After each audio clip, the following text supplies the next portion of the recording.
Right, today I'm going to be looking at Sonnet 43 by Elizabeth Barrett Browning. Okay, so I'm going to start with a little context, as usual. And context that's important in relation to this poem that you could link with this poem. You don't need much context in this part of the exam, but you do need to include a little context, and it's good to try and compare it from each poem, the printed poem, the poem that you choose. I don't believe this has been the poem yet. I'm speaking in May 2025. I don't think this has been the printed poem yet in the GCSE exam. It may be the one in this year's exam. Who knows? I don't know. I'm just saying, I'm making a prediction. So we'll see if I'm right. Probably not, but there you go. So Elizabeth Barrett Browning was a prominent Victorian poet. She was eventually married to the poet Robert Browning, and she suffered from a lifelong illness. Now, I think that you get hints of this during this poem. Okay, that's contextually relevant information, I would say. Also relevant is that this poem is addressed to her husband, although it was written before they were married. He had admired some poems that she did in the style of kind of Portuguese writers, and so she published an anthology of sonnets called Sonnets from the Portuguese. They aren't actually translations from Portuguese, but it's thought that because he admired that kind of style, that's why she wrote these sonnets. So it's part of a longer sonnet sequence of 44 sonnets. So this is the penultimate sonnet in that sequence.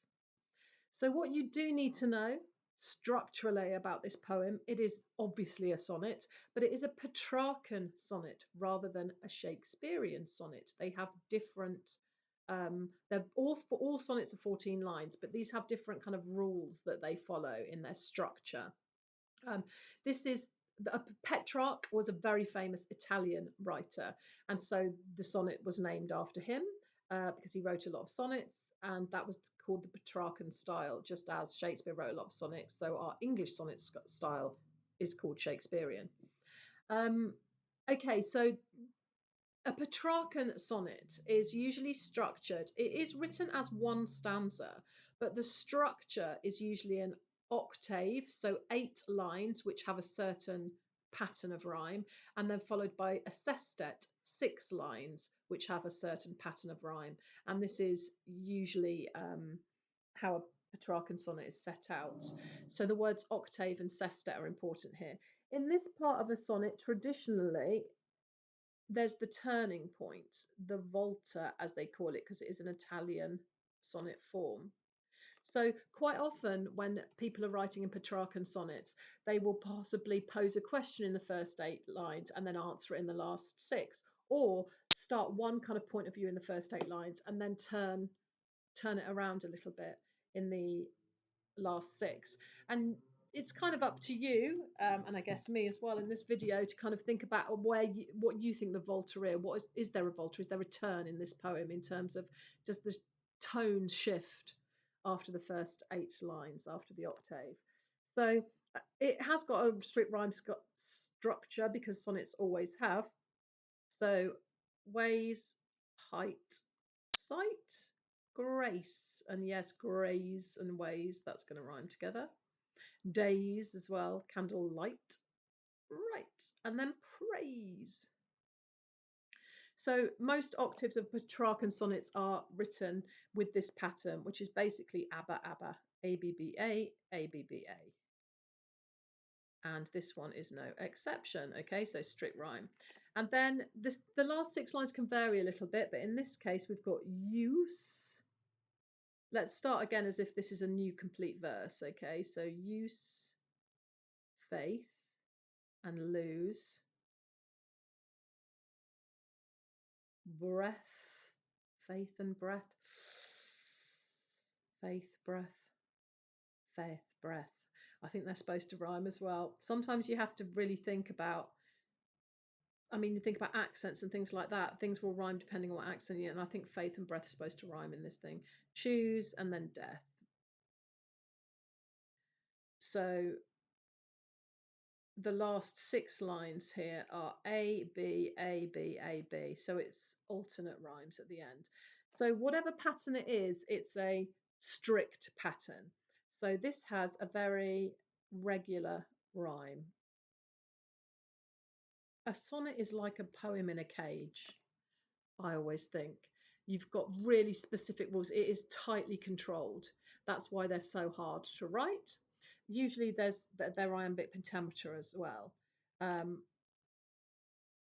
Now, this kind of subverts this a bit, but because I'm going to have to start from the second line to show you the iambic pentameter. So I love thee to the depth and breadth and height my soul can reach when feeling out of sight. But then it starts, how do I love thee? And you don't say, how do I love thee? How do I love thee? How do I love thee? So it kind of almost subverts the iambic pentameter right from the beginning to give that real emphasis on the word how. How do I love thee? Okay, and we'll talk about that in a minute. Um, but generally, very regular rhyme and rhythm throughout this poem, and you can link that to the, how traditional this love is. If you're going to compare it to Valentine or something like that, that has, or I Want to Be Yours, that has much a looser rhyme scheme, a much more non-traditional view of love. This is a traditional view of love, and a hyperbolic view of love, you even might say, an over-the-top view of love. Okay, so we're going to go on to language now.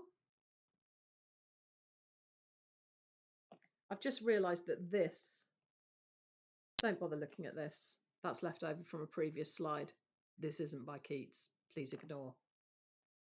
Should have checked this before I started this video, but I didn't. Never mind. Okay, so here we go. Here is Sonnet 43. So there's quite a lot of caesura in this, and kind of enjambment towards the end, maybe, to kind of speed it up and slow it down. But your first caesura comes from the rhetorical question here. How do I love thee? And the reason it's rhetorical is because she's asking herself that question, and she's just about to list all the ways that she loves him. So the rhetorical question starts here. I'm really sorry. These videos are very amateurly done. My pen hardly works. I haven't got a proper microphone. I just hope they're useful to someone.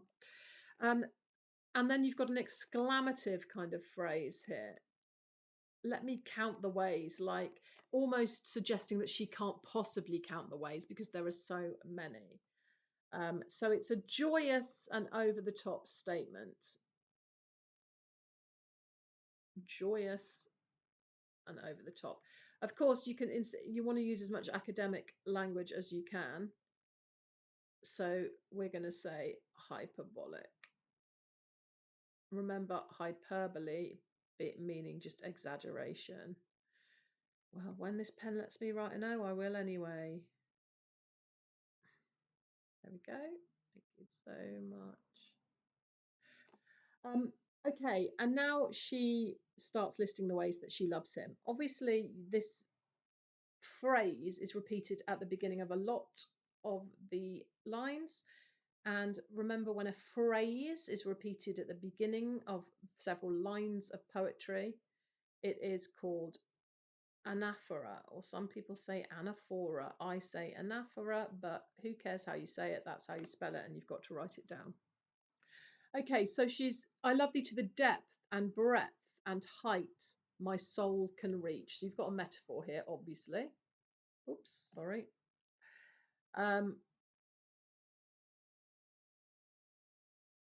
And she's kind of talking in superlatives here. The highest, the deepest, the widest my soul can reach.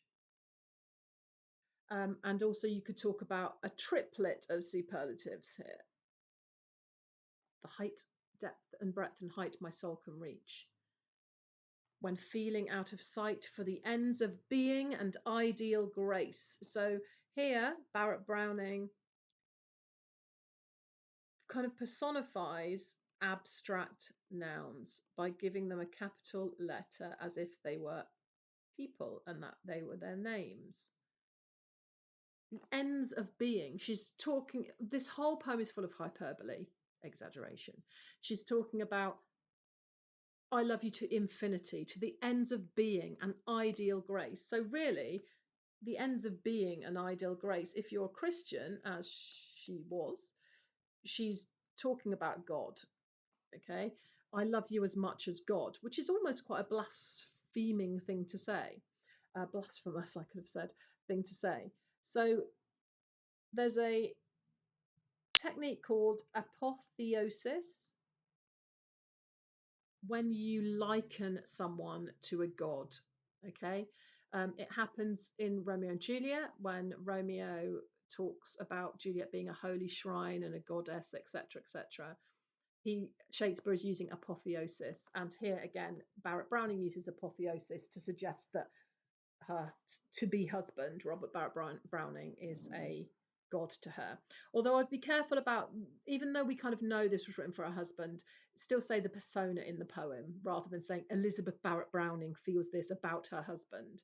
You can mention for context that it was written for her husband, but it's still a work of fiction, a poem. So the persona talks about her lover or the person she loves. And then again, sorry, I missed an I love thee when I did the anaphora earlier. Um, I love thee to the level of every day's most quiet need. And you could zoom into that word every day here, okay?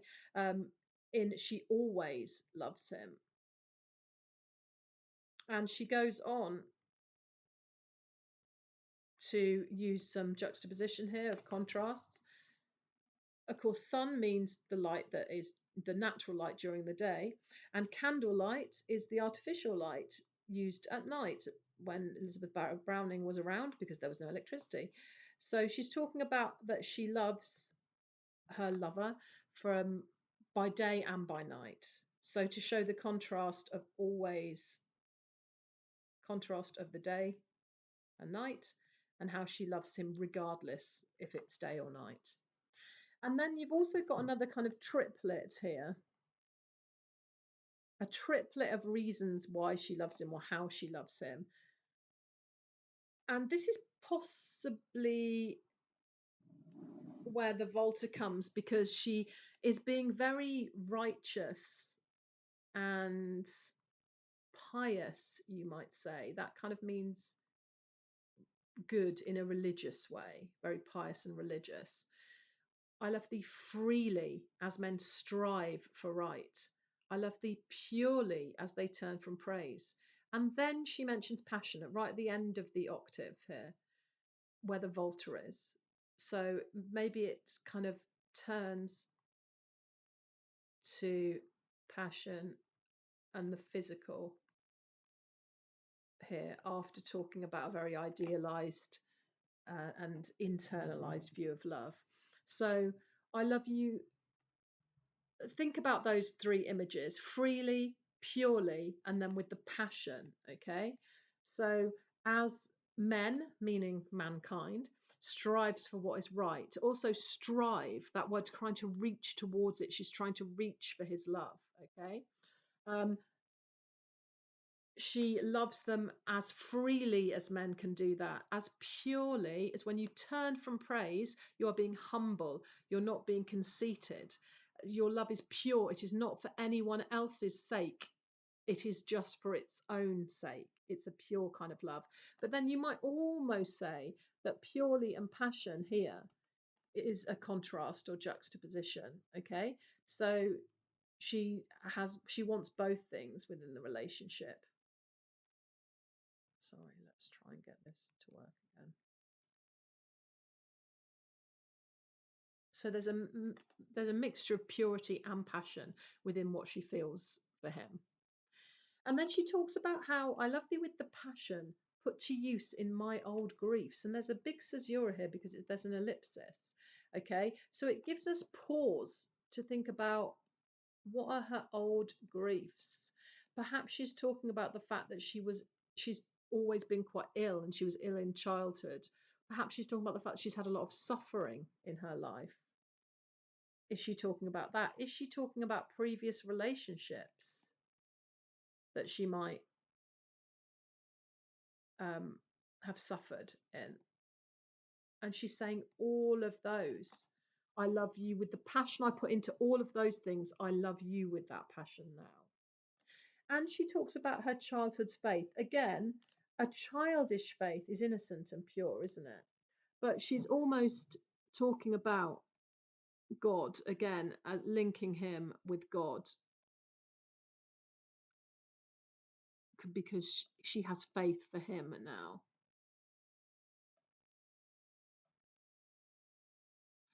Okay, and then again, I love thee. Oh, I missed that one out when I talked about the anaphora. You can see she says I love thee 1, 2, 3, 4, 5, 6 times in this 14 light poem, and she says love thee at the end as well. Okay, it is an absolute outpouring of love that cannot be expressed enough, of love and joy, and she's not afraid to say it, and she declares it all the time. Her declaration of absolute love to him. Going back to this one, I love thee with the love I seem to lose with my lost saints. And you've got lose and lost here, okay? And again, a big caesura for us to take that in. So we've got, she's had griefs in her life here, and then here she's had loss in her life as well. And when she says with my lost saints, maybe she's talking about a lack of faith. At times, has she lost her faith? Maybe because she has been so ill, or because other things have happened to her, or if she is she speaking about people that she's lost that were dear to her, and that she's apotheosing them and calling them saints to her. Perhaps, I don't know. And then she kind of pauses again, and almost like a mirror of the first triplet she uses, breath, smiles, tears of all my life. Like she said, depth and breadth and height. Here she's now saying I love thee with the breath, smiles, tears of all my life. Okay. Breath is what you need to live, smiles when you're happy, tears when you're sad. So she's talking about every part of my life, every breath I take, in happiness, in sadness, I love you. So she's talking about no matter how she feels. And of course, that's a metaphor as well, and hyperbole. Many lines in poems are more than one technique, and this is no exception. So I love thee with the breath, smiles, tears of all my life. She's using listing there, she's using metaphors, she's using hyperbole, she's using an exclamative phrase just here. And again, there's a pause here. I think there's a big caesuras here at the end. There's the ellipsis, the dash, the next dash, is to really just to take a moment to think about that. It's such an amazing thing to her that she has to put a big pause in the poem. It's a massive thing that she's saying in each of those things. Um, and then you get a slowing down here after this as well. And if God choose, and that is like an embedded subordinate clause, isn't it? And it's in parenthesis. Parenthesis either means between two brackets or between two dashes. It's a bit of extra information. And if God choose, it's like a little aside, I shall but love thee better after death. And that's kind of a metaphor because you might say it's an impossibility to love someone after death. But of course, if you're a Christian and believe in the afterlife, um, which she was, then she will believe that she will see him again after death and she'll only love him better then. Although this line is open to interpretation, she could be talking about after she has died, even when he hasn't, she'll even love him better then. That's how much she loves him. Or she could be talking about when they are after they are both dead, that she will even love him more than that in the afterlife. Um, I think the if God choose, uh, and then God is with the capital G, so we're talking about the Christian God here, is possibly because she feels she may die early because she knows that she's had this illness throughout her life. Um, so she's saying, if God chooses for me to die, then so be it, but I'll even love you better after death. So it's showing kind of her religion, but also kind of a sadness in the poem there. So yeah, Sonnet 43, a lovely little sonnet about an absolute outpouring of love to the person you're in love with. This is nicely juxtaposed with a poem like Neutral Tones, which of course is much more dark and depressing about love. perhaps also with Valentine, which because this is very traditional views of love, and Valentine is more non-traditional views of love. Um, or it links quite well with any of them, but it's a very, I guess it also links well with She Walks in Beauty, which is also quite a traditional poem about love and about how he loves all of the things about her. um, and that links well with this one as well, because remember, you've always got to compare. Anyway, there's Sonnet 43. I hope that was helpful.